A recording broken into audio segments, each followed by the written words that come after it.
Beijing Rossiyaning harbiy aralashishini bevosita ayblamaydigan osondagi davlatlar qatoridan o'rin oldi. Xitoy Ukraina haqidagi bayonotida Amerikani rayondagi jiddiy vaziyatni kuch ko'rgan deb aybladi.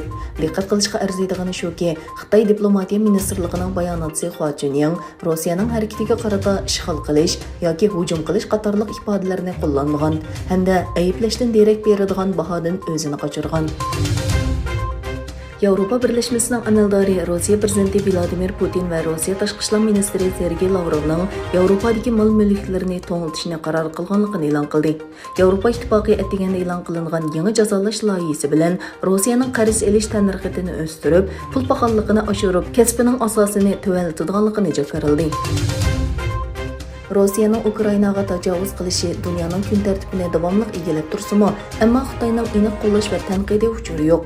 Rossiyaning Ukrainaga tajovuz qilishiga bo'lgan inkosini baholaganda, Xitoydagi ommaviy taratqular bu urushning Xitoyning ijtimoiy aloqa supalarida eng ko'p tilga ilingan temalarning biri bo'lishiga qaramay, ular yanada birinchi betini davomli Ukrainaga bermadi.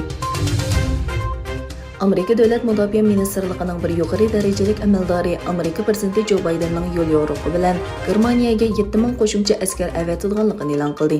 Beshburchaklik bino amaldori bu kuchning Germaniyaga o'rlashtirib, Shimoliy Atlantik Ahdi tashkilotidagi ittifoqdoshlarini xotirjam qilish, Rossiyaning tajovuzchiligini to'sish va rayondagi bir qator ehtiyojlarni qo'llashga tayyor ekanligini aytdi. Rossiya Federatsiya uchur texnikasi va ommaviy taratqularni nazorat qilish organi ijtimoiy aloqa tor bekiti Facebook'ga kirishining qisman cheklamasini e'lon qildi. Rossiya yana 2021 yil 3-oyda ijtimoiy aloqa tor bekiti Twitter'ga kirish cheklamasi qo'ydi.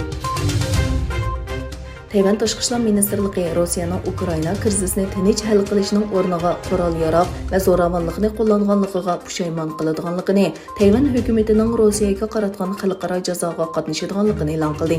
Yana bir tarafdan, Tayvan yaqinda Rossiya Ukrainaga tajovuz qilsa, Rossiyaga texnika yetkazishni cheklaydiganligini bayon qildi.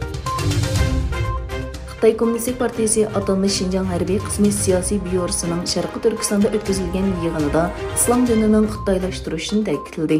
Xitoy tashviqot organi Tang'artoq to'g'rining xabariga qaraganda, Urumchida Xitoy Kommunistik partiyasining 20-qurultiyi yaqinlashganda yig'inni muvaffaqiyatli echib o'tish uchun Urumchida yig'in ochilgan.